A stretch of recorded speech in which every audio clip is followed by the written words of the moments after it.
माझ्या महाराष्ट्रातील बांधवांनो, भगिनींनो आणि मातांनो, नमस्कार. जय महाराष्ट्र. पहिल्या प्रथम आपल्याला कल्पना आहेच की आज मी आमदारकीची शपथ घेतली. त्या मुख्यमंत्री पदाला या महिनाअखेरीस 6 महिने होत आहेत. आज आमदार झालो. हे सगळं काही मी करू शकतो आणि होतो आहे हे आपल्या सर्वांच्या आशीर्वादाच्या जोरावरती आणि शुभेच्छांच्या जोरावरती. साहजिकच आहे, या निमित्ताने मला सर्व राजकीय पक्षांचे, महाविकास आघाडीतल्या सर्व नेत्यांचे, आमदारांचे आभार मानायचे आहेत. कारण एका अत्यंत कठीण अशा परिस्थितीत, म्हणजेच कोरोनाबरोबर चाललेल्या युद्धाच्या परिस्थितीमध्ये निवडणूक होऊ न देता हे सगळं काही बिनविरोधपणाने पार पाडायला सर्वांनी मदत केली. त्यांना सुद्धा मी सगळ्यांना धन्यवाद देतोय. आणि आता पुन्हा जे आपले गेले काही दिवस सुरू आहे त्या विषयावरती येतोच. 17 तारखेला पंतप्रधानांनी जो लॉकडाऊन जाहीर केला होता, दुसरा तिसरा, त्याची मुदत संपली आणि परत पुढचे 15 दिवस म्हणजे 31 मे पर्यंत संपूर्ण देश आणि साहजिकच आहे आपला महाराष्ट्रसुद्धा हा लॉकडाऊनमध्ये आहे. आता तुम्हाला कदाचित असं वाटायला लागलं असेल की मी आलो म्हणजे लॉकडाऊनच जाहीर करतोय. साहजिकच आहे, कोणालाही घरी विशेषतः कामाशिवाय डांबून ठेवणं किंवा बसवणं यासारखी मोठी शिक्षा असू शकत नाही. पण नीट समजून घ्या, मी कदाचित कोणाला आवडत असेल, कोणाला आवडत नसेल, की याच्याकडे काही उत्तरच नाही आहे. हे लॉकडाऊन किती दिवस चालणार, किती काळ लॉकडाऊनमध्ये राहणार, याला काही उत्तर आहे की नाही, हा जो काही चक्रव्यूह आहे हा आपण भेदणार आहोत की नाही, उत्तर कोणाकडेच नाही आहे. जगामध्ये कोणाकडे उत्तर नाही आहे, आपल्या देशात सुद्धा कोणाकडे उत्तर नाही आहे. आणि हे आता सगळ्यांना माहिती झालेलं आहे की जेव्हा एखाद्या युद्धात, विशेषतः ह्या युद्धामध्ये, युद्ध हे नेहमी शस्त्रानेच लढलं जातं. इकडे आपल्याकडे शस्त्र नाही आहे. एक फक्त अंतर ठेवणं, स्वतःची काळजी घेणं आणि युद्ध जिंकणं, म्हणजे फार विचित्र आहे असं युद्ध. एकतर्फी नक्कीच नाही आहे, कारण आपण पूर्ण ताकदीने युद्ध लढतो आहोत. पण लॉकडाऊन वाढवला का? काही अंशी बरोबर आहे, काही अंशी नक्कीच बरोबर आहे. आपल्याला सर्वांना कल्पना आहे की आजही देशात, विशेषतः महाराष्ट्रामध्ये रुग्णांची संख्या वाढते आहे. मुंबईमध्ये वाढते आहे, ठाणे परिसरात वाढते आहे, पुण्यामध्ये वाढते आहे, संभाजीनगरमध्ये आहे, नाशिकमध्ये, मालेगावमध्ये आहे. या ठिकाणी रुग्णांची संख्या वाढते आहे. आणि ही रुग्णांची वाढती संख्या बघितल्यानंतर साहजिकच आहे मनात प्रश्न निर्माण होऊ शकतो, मग आपण नेमकं करतो काय आहोत, आत्तापर्यंत आपण केलं काय? मी गेल्याही वेळेला आपल्याला सांगितलं होतं की एक गोष्ट नक्की, की जी काळजी आपण मार्चपासून घ्यायला लागलो, जवळपास आपण कर्फ्यू, संचारबंदीपर्यंत आलो होतो आणि त्याच्यानंतर देशभरात लॉकडाऊन जाहीर केला गेला. जर हे आपण केलं नसतं तर जो एक अंदाज आपल्या देशात, महाराष्ट्रात आणि मुंबईमध्ये किती आत्तापर्यंत रुग्ण झाले असते, किती आत्तापर्यंत त्याच्यात मृत्यू पावले असते, हा अंदाज नुसता बघितला तरी अंगावरती काटा उभा राहतो. आणि म्हणून मी मागेही आपल्याला म्हटलं होतं की अजूनही शृंखला आपण तोडली जरी नसली तरी एक गोष्ट नक्की, की त्याच्या वाढीवरती, गुणाकारावरती नियंत्रण आपण हे नक्की ठेवलेलं आहे. गतिरोधक म्हणून हा जो काही लॉकडाऊनचा काळ आहे त्याचा आपल्याला नक्की उपयोग झालेला आहे. मग आता किती काळ चालणार? नुसता लॉकडाऊनकडे बघून चालणार नाही. रेड, ऑरेंज, ग्रीन, रेडमध्ये सुद्धा कंटेनमेंट एरिया, हे असे जे काही आपण विभाग केलेले आहेत. ग्रीन झोनमध्ये आपण हळूवारपणाने जवळपास सगळं काही उघडायला परवानगी दिलेली आहे, ती अजूनही देत आहोत. आणखीनही तिथले निर्बंध हे येत्या काही काळामध्ये आपण आणखीन शिथिल करतो. ऑरेंज झोनमध्ये सुद्धा ही शिथिलता आणलेली आहे.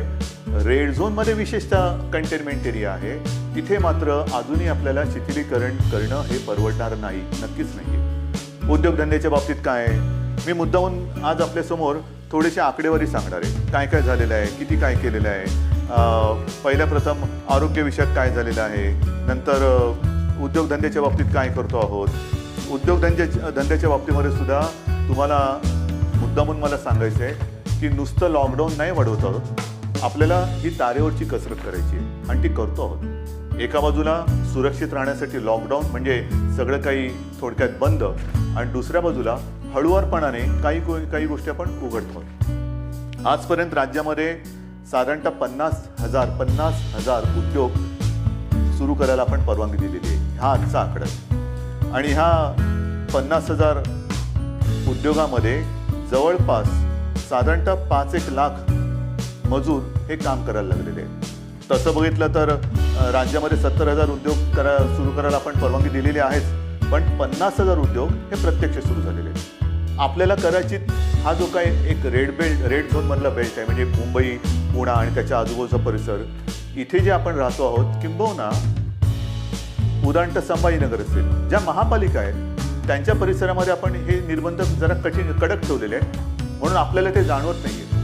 पण ह्या विभागामध्ये आपण उद्योगधंद्यांना परवानगी दिलेली आहेच, नक्की दिलेली आहे. हे करताना खास करून मला उद्योगांसाठी काही गोष्टी जाहीर करायच्या आहेत. कारण सगळीकडे आता एक ठप्प, म्हणजे ज्याला आपण म्हणतो ना, पॉजचं बटन दाबलं गेले, जगच असं पॉज झालेलं आहे. सगळं ठप्प, काहीच होत नाहीये, इकडची गाडी तिकडे होत नाहीये. असं वातावरण असताना उद्या जे काय आपल्याला एक भरारी घ्यायची, नक्की घ्यायची भरारी घेणारच, कोणत्याही परिस्थितीत घेणार. तिकडे अजिबात मागे पुढे बघणार नाही. खरं म्हटलं तर आपल्या सरकारला आता 6 महिने होत आहेत. नवीन सरकार असताना नवीन स्वप्न आहेत आपली. आपण एक अर्थसंकल्प जाहीर केला काय, त्याच्यात नवीन गोष्टी जाहीर केल्या काय, आणि त्या अंमलबजावणीला सुरुवात करण्याच्या आधीच आपल्याला या संकटाला सामोरं जावं लागतंय. या ज्या काही सगळ्या आपल्या योजना आहेत, या योजना कोणत्याही परिस्थितीत आपण अंमलात आणणार म्हणजे आणणारच. त्या एका हिमतीने आपण पुढे जातो आहोत. परंतु नवीन उद्योग येण्यासाठी एक वेगळी स्पर्धा आहे. कोण काय करतंय, कोण काय आणखीन सुविधा देते.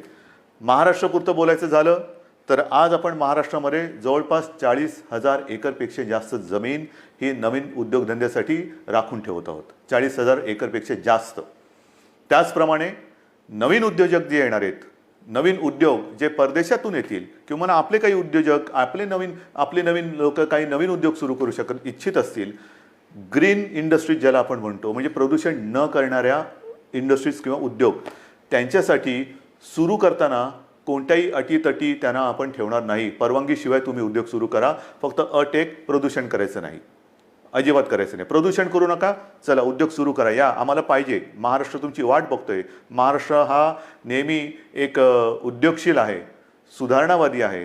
म्हणून आपण नवीन जे उद्योजक येत आहेत त्यांच्यासाठी या अटीतटीचा सामना त्यांना करायला लागणार नाही, असं धोरण आपण बनवलेलं आहे. या नवीन उद्योजकांनो, या महाराष्ट्रामध्ये या. त्याचबरोबरीने साधारणतः पुढचे काही दिवस, म्हणजे असं म्हणतात की ह्या कोरोनानंतर जग बदललं जाणार आहे, नक्कीच बदललं जाईल. कदाचित हे नवीन उद्योजक येणार असतील, ते म्हणतील आम्ही येऊ इच्छितो, पण आम्हाला तुमच्याकडे जमीन विकत घ्यायला आत्ता आम्हाला परवडणार नाही. ठीक आहे, तुम्ही या, भाडेतत्वावरती जमीन तुम्हाला देतो, भाडेतत्वावरती जमीन देतो, या, तुम्हाला मूलभूत सुविधा असतील त्या तुम्हाला देतो, अटीतटीचा सामना तुम्हाला करावा लागणार नाही. पण या राज्यामध्ये नवीन उद्योग पर्व आपण सुरू करू.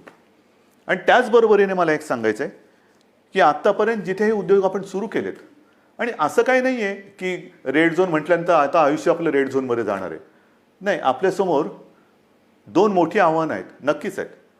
एक म्हणजे जिथे या कोरोनाचा प्रादुर्भाव नाही असा ग्रीन झोन, तो ग्रीन झोन हा आपल्याला कोरोना विरहित ठेवायचा आहे, हे मोठं आव्हान आहे. तिकडे एक सुद्धा रुग्ण ग्रीन झोनमध्ये आपल्याला आता येऊ द्यायचं नाही, किंबहुना नवीन केस तिकडे आता आपल्याला तयार आपण काय असं घर बसल्या कोविड तयार करत नाही, पण होऊ द्यायची नाही आहे. त्याच्यामुळे ग्रीन झोन हा ग्रीन झोन म्हणून मेंटेन करणं, आणि रेड झोन जो आहे तो रेड झोन हा लवकरात लवकर ग्रीन झोनमध्ये त्याचं रूपांतर करणं. म्हणजे रेड झोनसुद्धा आपल्याला हळूहळू हा ग्रीन झोनमध्ये आणायचा आहे. आणि म्हणून जिथे जिथे ग्रीन झोनमध्ये आपण उद्योगधंद्यांना परवानगी दिलेली आहे, अनेक ठिकाणी आपण बघतो आहोत की कामगारांची आता उणीव आहे. कामगार हे बरेचसे परराज्यातले निघून गेलेले आहेत.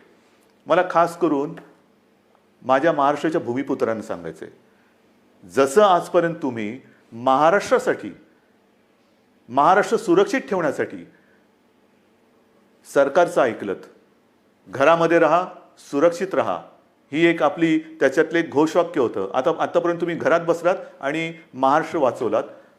आता जिथे जिथे ग्रीन झोन आहे, तुम्ही एका आत्मनिश्चयाने बाहेर पडलं पाहिजे की मी माझा महाराष्ट्र पुन्हा एकदा उभा करणार. मी जसा महाराष्ट्र वाचवलेला आहे, मी म्हणजे तुम्ही, मी एकटा नाही, तुम्ही. महाराष्ट्र आजपर्यंत आम्ही सुरक्षित ठेवला. या कोविडच्या प्रादुर्भावापासून हा जो ग्रीन झोन आहे तो सुरक्षित ठेवला. आता या ग्रीन झोनमध्ये जे उद्योग सुरू झालेले आहेत त्या उद्योगांना जर मनुष्यबळ कमी पडत असेल तर माझा महाराष्ट्र हा अगदी मोदीजींच्या भाषेत आत्मनिर्भर करण्यासाठी मी स्वतःहून आता पुढे येत आहे. या पुढे या. जे उद्योग आहेत, उद्योग सुरू झालेत, त्यातली ही संधी आहे. ही संधी तुम्ही घ्या. संधी वाया दौडू नका. या सगळेजण समोर या. उद्योग सुरू करू आपण. महाराष्ट्र उभा करू आपण. एक जगासमोर एक उदाहरण ठेवू की हा महाराष्ट्र खरंच लढवय्यांचा आहे. हा संकटाला भीत नाही. संकटामध्ये सुद्धा मर्दासारखा सामोर जातो. तो हा शिवरायाचा महाराष्ट्र आहे. म्हणून मला जे ग्रीन झोनमध्ये आहेत आणि जिथे जिथे उद्योगधंदे सुरू झालेत पण मनुष्यबळ कमी पडत असेल तिथे मला आज भूमिपुत्रांची गरज आहे. भूमिपुत्रांनो पुढे या. ही आपली भूमी आहे, आपला महाराष्ट्र आहे. पुढे येऊन आपला महाराष्ट्र हा आपल्या पायावरती आपण उभा करू. हा निश्चय फार महत्त्वाचा आहे.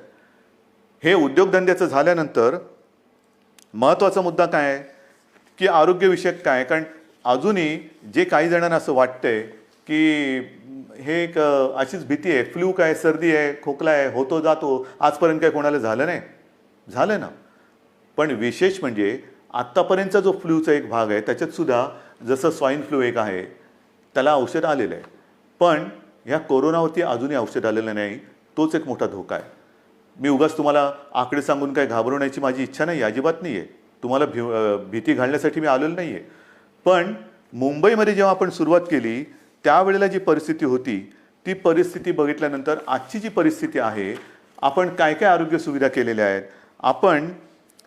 तुम्हाला कल्पना असेल, गेल्याही वेळेला मी बोललो होतो आणि आज संध्याकाळी मी जाऊन आलो. मी होतो, उपमुख्यमंत्री होते, बाळासाहेब थोरात होते, एकनाथ शिंदे होते, आदित्य पण होता बरोबर, आपले मुख्य सचिव होते, महापालिका आयुक्त होते आणि विशेष म्हणजे तिथे आपले आर.ए. राजीव जे MMRDA म्हणजे मुंबईतली मेट्रोचं काम आता जे अत्यंत चांगल्या पद्धतीने पुढे नेत आहेत, त्यांनी गेल्या 10-12 दिवसामध्ये ही सुविधा मुंबईकरांसाठी तिकडे उभारलेली आहे. आज तिकडे जवळपास 1000 बेड्सचं एक चांगलं कोविड केअर सेंटर हे आपण उभं केलेलं आहे. येत्या 1-2 दिवसात त्याचा वापर सुरू होईल. मुंबईमध्ये ठिकठिकाणी, मी मुंबईपुरतं बोलतो, मुंबईमध्ये नंतरचं पुढचं मी बोलणारच आहे, पण मुंबईमध्ये ठिकठिकाणी म्हणजे असं बांद्रा कुर्ला कॉम्प्लेक्स संकुल आहे तिथे आणखीन 1000 बेड्स वाढवतो आहोत. गोरेगावचं एक्झिबिशन ग्राउंड आहे तिकडे वाढवतो आहोत. रेसकोर्सवरती त्या पार्किंगमध्ये होतं आहे. वरळीला डोममध्ये तर सुरू केलेलाच आहे. आणखीन 1-2-3 ठिकाणी मुलुंड चेक नका आहे, ठाण्यामध्ये आहे. हे आता नुसतं कोविड केअर सेंटर म्हणून नाही राहणार. या सगळ्या जम्बो फॅसिलिटी ज्याला म्हणतो, या जम्बो फॅसिलिटीमध्ये जे आवश्यक लागतं ते तिकडे आपण करणार आहोत. म्हणजे विशेषतः सगळ्यांनाच काही व्हेंटिलेटरची आवश्यकता लागत नाही, पण अनेक जणांना ऑक्सिजनची आवश्यकता लागते. म्हणून ह्या सगळ्या सुविधांमध्ये ऑक्सिजनची सुविधा असणाऱ्या बेड्स हे आपण जास्तीत जास्त करतो आहोत. त्याचप्रमाणे काही ठिकाणी आपण अतिदक्षता विभागात म्हणजे ICU बेड्स हे सुद्धा उपलब्ध करत आहोत. ICU बेड्स म्हणजे हॉस्पिटलमध्ये तर आपण ते वाढवतोच आहोत, पण हॉस्पिटलच्या बाहेर ही जी काय आपण रुग्णसेवा किंबहुना सेंटर्स उभी करतो त्याच्यामध्ये सुद्धा ICU बेड्सची सोय आपण करतो आहोत. कदाचित ही काय अभिमानाची गोष्ट नाही, पण समाधानाची नक्की आहे की इतरत्र कुठेही नसेल अशी आरोग्य सुविधा आपण इथे निर्माण केलेली आहे आणि ती आरोग्य सुविधा आणखीन आपण पुढे वाढवत नेत आहोत. महाराष्ट्रामध्ये बोलायचं झालं तर महाराष्ट्रात आज मी आकडे घेऊनच बोलतोय. साधारणतः 1484 कोविड केअर सेंटर्स आहेत. 2,48,000 बेड वगैरे आहे, पण साधारणतः 2.5 लाख रुग्णशय्या ह्या आयसोलेशन म्हणजे ऑक्सिजनसह ह्या आज महाराष्ट्रामध्ये आपण उपलब्ध करत आहोत. 2.5 लाखाच्या आसपास. आज एक गोष्ट साहजिकच आहे, हे संकट एवढं मोठं आहे की काही वेळेला असं वाटतं की रुग्णांना बेड मिळत नाही आहे.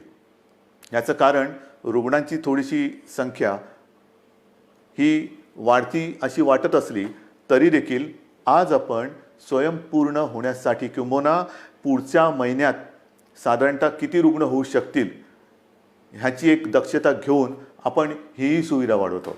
डॉक्टर्स येत आहेत, नर्सेस येत आहेत. मध्यंतरी मी आपल्याला माहिती आहे कोविड योद्धा म्हणून सगळ्यांना एक आवाहन केलं होतं. त्याच्यात सुद्धा काही हजार लोक म्हणजे महिला पुरुष हे मदतीसाठी धावून आलेले आहेत. मला अजूनही पाहिजेत. ह्याचं कारण का? कारण नवीन सुद्धा जे आलेले आहेत ते आणि आत्ता आहेत ते, जसं गेल्या वेळेला मी आपल्याला बोललो होतो की पोलीस थकत आहेत, पोलीस आजारी पडत आहेत. काल परवा एका चांगल्या अधिकारीचा मृत्यू झालेला आहे. त्याच्यानंतर गडचिरोलीमध्ये नक्षलवाद्यांशी लढता 2 पोलीस आपले तिकडे शहीद झालेले आहेत. हे सगळे ताणतणाव आहेत आणि ह्या ताणतणावामध्ये हे लोक आजारी पडण्याची वाट न बघता, मला तर कोणीच आजारी पडायला नको आहेत, आजारी पडण्याची वाट न बघता ह्यांना वेळोवेळी जर का आपण विश्रांती देत गेलो तर आपण सहजगत्या या संकटावरती मात करू शकू. म्हणून मला अजूनही कोविड योद्धा पाहिजेत. ज्यांची रुग्णसेवा करण्याची इच्छा आहे, तयारी आहे, त्यांनी सगळ्यांनी ह्या युद्धामध्ये स्वतःहून पुढे आलं पाहिजे. याचं कारण असं की आज देखील मुंबई असेल, ठाणा असेल, पुणा असेल, संभाजीनगर ह्या ज्या काही महापालिका आहेत तिकडे नाही म्हटलं तरी जो आपण कंटेनमेंट एरिया म्हणतो, म्हणजे जिथे एखादा रुग्ण सापडला तर त्याच्या आसपासचा काही परिसर आपण सील करतो. मग एक आपण साधारणतः शोध घेतो की याच्या अतिशय निकटच्या संपर्कात कोण आलेले आहेत, मग त्यांची चाचणी घेतो आणि त्याच्यानंतर आपण मग त्यांना क्वारंटाईनमध्ये किंवा लक्षणं जर असतील किंवा लक्षणं नसतील मग टेस्ट घेऊन त्यांना आपण आयसोलेशनमध्ये ठेवतो. किंबहुना जर लक्षणं असतील तर त्यांच्यावरती उपचार सुरू करतो. एका गोष्टीचं मला एक मुद्दाहून तुम्हाला मला आकडा द्यायचा आहे की आज आपण एक आकडा बघत असतो की महाराष्ट्रामध्ये किती रुग्ण आहेत, मुंबईमध्ये किती रुग्ण आहेत. महाराष्ट्राचा आकडा तुम्हाला माहिती आहे, मुंबईचाही तुम्हाला माहिती आहे, पण ह्याच्यामध्ये रोजचा वाढणारा आकडा आपण बघतो, त्यातून बरे होऊन घरी जाणारा आकडा आपल्या लक्षात येत नाही आहे.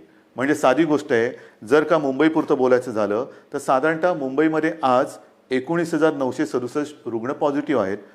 पण हा 19,500चा जो काय आकडा आहे त्याच्यामधले साधारणतः 5,000 रुग्ण हे बरे होऊन घरी पण गेलेले आहेत. म्हणजे 19,000 वजा 5,000 झाले.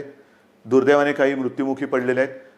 याचा अर्थ असा की लवकर जर का आले आणि व्यवस्थित त्यांच्यावरती उपचार केला गेला तर बरे होऊन घरी जाणारे रुग्णसुद्धा आहेत. काही रुग्ण तर मी मागेही आपल्याला बोललो होतो की 80% आसपास रुग्ण हे असेही आहेत की ज्यांच्या टेस्ट पॉझिटिव्ह येतात पण त्यांना कोणतीही लक्षणे दिसत नाहीत, असे रुग्णसुद्धा आहेत. तर ह्या सगळ्या गोष्टीचा विचार करून आपण आरोग्य सुविधा वाढवतो आहोत, ॲम्ब्युलन्सेस वाढवतो आहोत. संपूर्ण महाराष्ट्रभर जिथे जिथे आवश्यकता आहे तिथे तिथे आपण या आरोग्याच्या सुविधा वाढवत आहोत. आणि एका बाजूला या आरोग्य सुविधा वाढवत असताना उद्योगधंद्यांच्या बाबतीत सुद्धा मी सांगितलं की 50,000च्या वरती उद्योगधंदे सुरू झालेले आहेत. म्हणजे असं काही नाही की सगळं काही ठप्प होऊन बसलेलं आहे. जे अनेक जण मला विचारतात की काय हो महेर, तुम्ही लॉकडाऊन उठवत नाही, किती काळ असं बसायचं. मगाशी मी तुमच्याशी बोलत होतो, याच्यात काय आहे, नुसतं सर्दी खोकला ताप तर येईल, आणखीन काय होईल, फ्लू काय कोणाला होत नाही, असं नाही आहे. जे गांभीर्य आहे ते या गोष्टीचं हेच आहे की जे गंभीरपणाने आजारी पडतात त्यांच्यावरती इलाज नाही आहे. आणि एक क्षण असं धरून चला की आपण लॉकडाऊन उठवून टाकतो लॉकडाऊन आजपासून, या सगळेजण इकडे तिकडे ये जा करा, काही करा. ही साथ जर का पसरली तर इतर देशामध्ये काय काय होते, ब्राझीलमध्ये काय झालं, ब्रिटनमध्ये काय झालं, अमेरिकेत काय चाललेलं आहे, इटलीमध्ये काय चाललेलं आहे, काय झालेलं आहे. मला हे कोणत्याही परिस्थितीत महाराष्ट्रात होऊ द्यायचं नाही आणि मी होऊ देणार नाही, अजिबात होऊ देणार नाही. मी टीकेचा धनी होईन. मी तुम्हाला मागेही बोललेलो आहे, महाराष्ट्रासाठी वाईटपणा घ्यायला माझी तयारी आहे, पण जे मला पटतं ते महाराष्ट्राच्या हिताचं मी करणार म्हणजे करणारच. आणि म्हणून जो रेड झोन आहे तिकडे मी अजूनही उद्योगधंदे पूर्णपणे उघडायला का देत नाही आहे की क्षणभर धरून असं धरून चाला की उद्योगधंदे उघडले आणि ही साथ त्यांच्यात घुसली. आजच मजूर आपापल्या घरी निघून गेलेले आहेत. म्हणजे उद्योगधंदे सुरू होतील आणि त्या मजुरांमध्येही साथ जर घुसली तर काही तर जीवानिशी जातीलच, आजारी तर पडतीलच. आणि मग त्यावेळेचा अघोषित जो लॉकडाऊन असेल तो किती काळ चालेल त्याचं उत्तर आपल्याकडे कोणाकडे नसेल. मग त्या लॉकडाऊनची वाट बघायची का आत्ता जे काही आपण हे संकट नाही म्हटलं तरी त्याचा वेग मंदावून रोखून ठेवतो आहोत, त्याचा पूर्ण अंदाज घेऊन हळूहळू टप्प्याटप्प्याने एक एक गोष्टी उघडत जायचं, हा विचार आपण करायला पाहिजे आणि तो आपण करतो आहोत.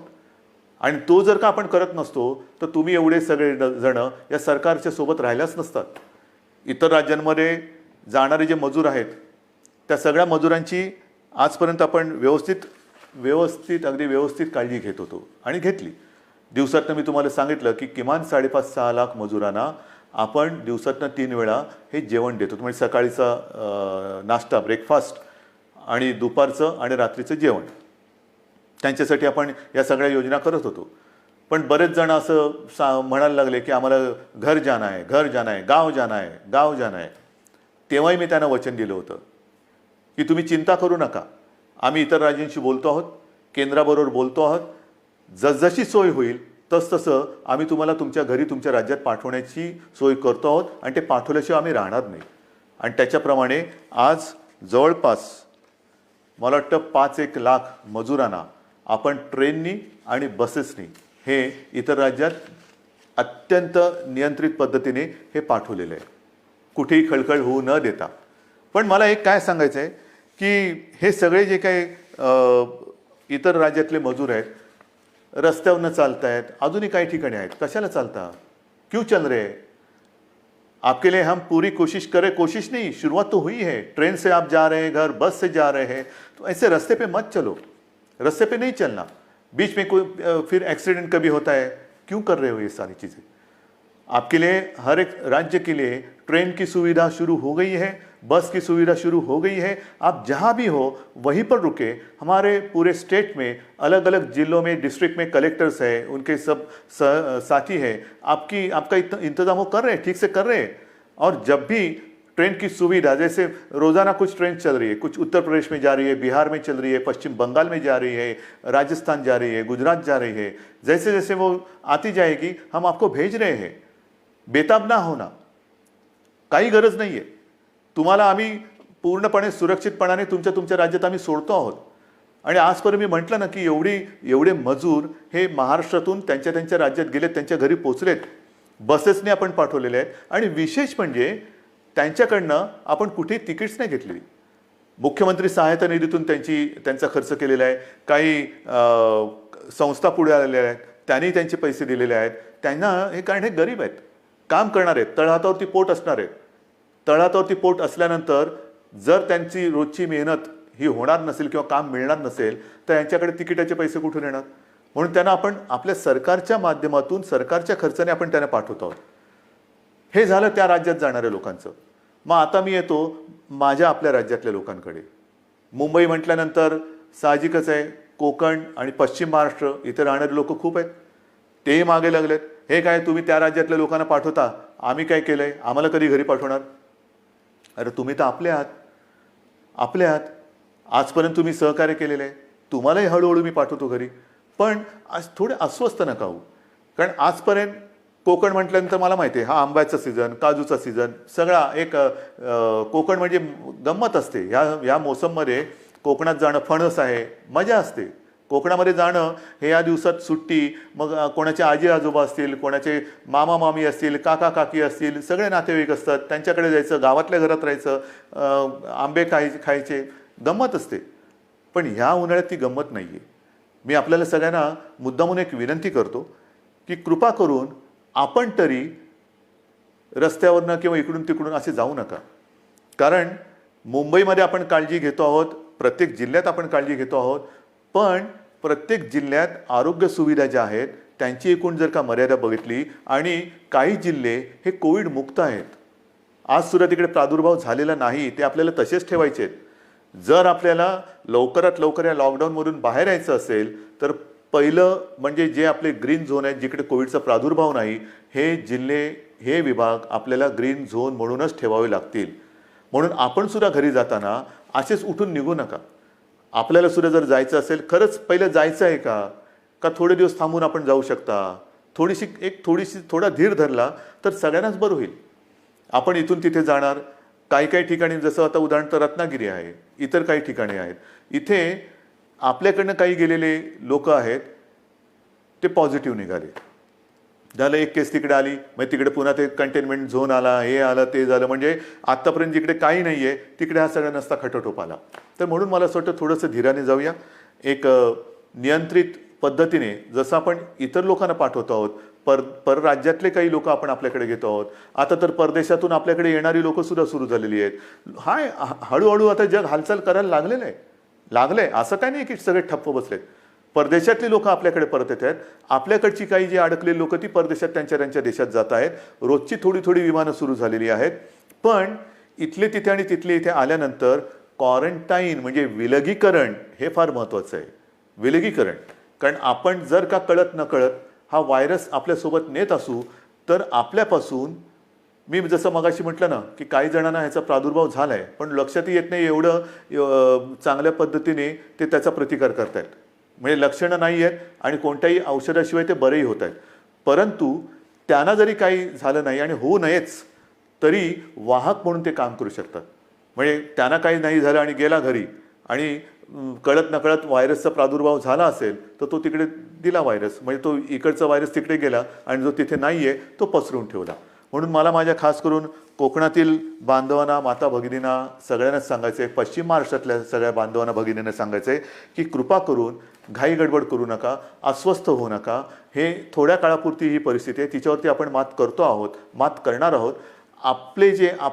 आपले कुटुंबीय आहेत, आप्तजन आहेत, त्यांच्या सुरक्षेसाठी जर का आपण आपलं हे जाणं थोडंसं थांबवलं आणि काही दिवसानंतर जर जाण्याचा विचार केला तर महाराष्ट्रावरती, तुमच्या कुटुंबियांवरती फार मोठे उपकार आपले होतील. म्हणून कुठेही अस्वस्थ होऊन लगेचच्या लगेच जर जाण्याची गरज नसेल तर पुन्हा मी सांगतो की कृपा करून आपल्या घरी जाण्याची म्हणजे गावी जाण्याची घाई करू नका.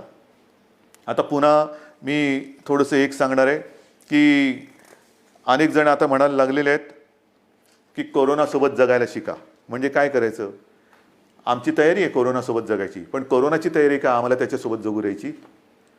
कोरोना जर का तयार नसेल तर आपण कसं त्याच्यासोबत जगणार?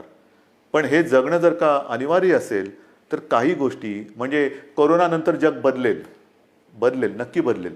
काय बदलेल? तर कोरोनानंतर आपल्याला जसं आपण म्हणतो ना की आजपर्यंत घरात राहा आणि सुरक्षित राहा, आता आपल्याला नवीन एक वाक्य घ्यावं लागेल. घरात राहा, सुरक्षित राहा हे झालं, पण घराबाहेर राहताना सावध राहा. नेहमी आपल्याला एक सावधानता बाळगायला पाहिजे. म्हणजे ओघाने आलंच हात धुणं. अनेक ठिकाणी मी असंच बघितलेलं आहे, कारण उन्हाळा आहे, घाम तर येतोच, मग आपण काय करतो, मास्क बाजूला करतो आणि हाताने रुमालाने तोंड पुसतो, बाजूला ठेवतो. तोच धोका आहे. पहिली गोष्ट, हात सतत धुत राहायचं. कारण नसताना किंबहुना शक्यतोवर तोंडाला, चेहऱ्याला हात लावायचाच नाही. कारण हा जो व्हायरस आहे अजूनही त्याच्यावरती संशोधन सुरू आहे. किती काळ कुठल्या पृष्ठभागावर तो किती काळ जिवंत राहू शकतो. समजा एखाद्याच्या शिंकेतनं, खोकल्यातनं, बोलण्याच्या त्या तुषारातून तो कुठे पडला असेल, त्याला हात लागला आणि तो कळत नकळत पुन्हा आपल्या डोळ्याला लागला तर डोळ्यातनं तो शरीरात जाऊ शकतो, नाकाला लागला, तोंडाला लागला. म्हणून ह्या ज्या काही गोष्टी आहेत ह्या आपल्याला अशाच ठेवून पुढचे काही दिवस, काही महिने हे सावधतेने राहावंच लागेल. या सगळ्या ज्या गोष्टी मी तुम्हाला सांगतो आहे, या गोष्टी ह्या फार महत्त्वाच्या आहेत. इतके दिवस तुम्ही जी शिस्त पाळली ती शिस्त मला थोडी जास्त पाहिजे, कडक पाहिजे. कारण आज देखील जो कंटेनमेंट एरिया आहे किंवा रेड झोन आहे, कारण नसताना लोक बाहेर पडत आहेत. नका पडू. त्याच्यानंतर अजून देखील धार्मिक सण, उत्सव, धार्मिक जमाव यांना कुठेही परवानगी आपण दिलेली नाही, देऊ शकत नाही. कारण जेवढी गर्दी होईल तेवढा हा धोका अधिक वाढणार आहे, अधिक पसरणार आहे. आणि म्हणून सावध राहामध्ये दोन हात अंतर ठेवून, 2 हात दूर राहिलेलं बरं. तसं 2 हात दूर राहून एकमेकापासून आपल्याला राहायचं आहे. तोंडावरती मास्क तर लावायचा आहे, हात सतत धुवायचे आहेत. आणि सरकारच्या सूचना, म्हणजे 31 तारखेपर्यंत जरी लॉकडाऊन हा असा असला तर ह्या गतिरोधक आहे.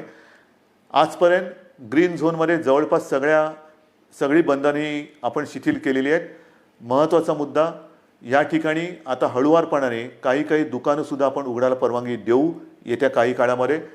कोणतीही गोष्ट ही सुरू करण्यापूर्वी आम्ही असं ठरवलं आहे, सरकारने असं ठरवलेलं आहे की जनतेला पूर्ण कल्पना द्यायची. कारण काही गोष्टी तुम्हाला कल्पना आहे, आपण उघडायला परवानगी दिली आणि ही जी काही झुंबड उडाली पुन्हा सगळं बंद करावं लागलं. काही देशांमध्ये हेही झालेलं आहे की लॉकडाऊन उठवला, झुंबड उडाली, साथ वाढल्यानंतर पुन्हा सगळं बंद करावं लागलं.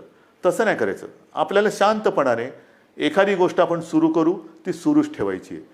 एखादी गोष्ट म्हणजे जसं मार्केट असेल, दुकानं असतील, आणखीन काही गोष्टी असतील, उद्योगधंदे असतील, एवढ्या शिस्तीने ते आपल्याला पुढे चालवायचे आहेत की एकदा सुरू केलेली गोष्ट पुन्हा थांबवण्याची वेळ येता कामा नये.